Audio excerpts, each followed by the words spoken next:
മീഡിയയിലേക്ക് സ്വാഗതം. വാർത്തകൾ വായിക്കുന്നത് വിസ്മി. ഭീമാപ്പള്ളിയുടെ മരുന്ന് കിണർ രോഗങ്ങൾ ഭേദമാക്കുന്നു. ജാതിമത ഭേദമന്യേ ആയിരക്കണക്കിന് ആളുകൾ ദിവസേന സന്ദർശനത്തിന് എത്തുന്ന ദക്ഷിണേന്ത്യയിലെ ഒരു പ്രമുഖ തീർത്ഥാടന കേന്ദ്രമാണ് ഭീമാപ്പള്ളി. ഇവിടെ അന്ത്യവിശ്രമം കൊള്ളുന്ന സയ്യിദുനിസ ഭീമാ ബീവി റളിയല്ലാഹുവും സയ്യിദ് ഷുഹാദ് മാഹി അബൂബക്കർ റളിയല്ലാഹുവിൻ്റെയും മഹത്വമവുമാണ് ഭീമാപ്പള്ളി ദർഗാ ഷരീഫിനെ മഹനീയമാക്കുന്നത്. ഭീമാപ്പള്ളിയുടെ ചരിത്രം ഈ രണ്ട് മഹത് വ്യക്തികളുടെയും ചരിത്രമാണ്. അനേകം രോഗികൾ ഇന്നും ആശുപത്രി ഉപേക്ഷിച്ച് ഭീമാപ്പള്ളിയിൽ വന്ന് രോഗശമനം നേടുന്നു.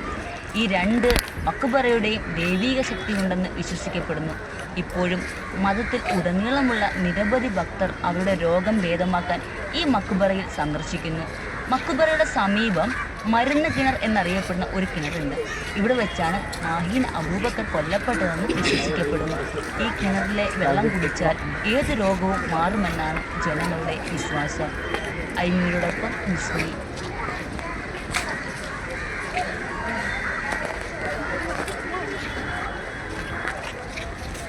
നീ വാ കൊണ്ട് കൊടുത്തിട്ട് വരാം.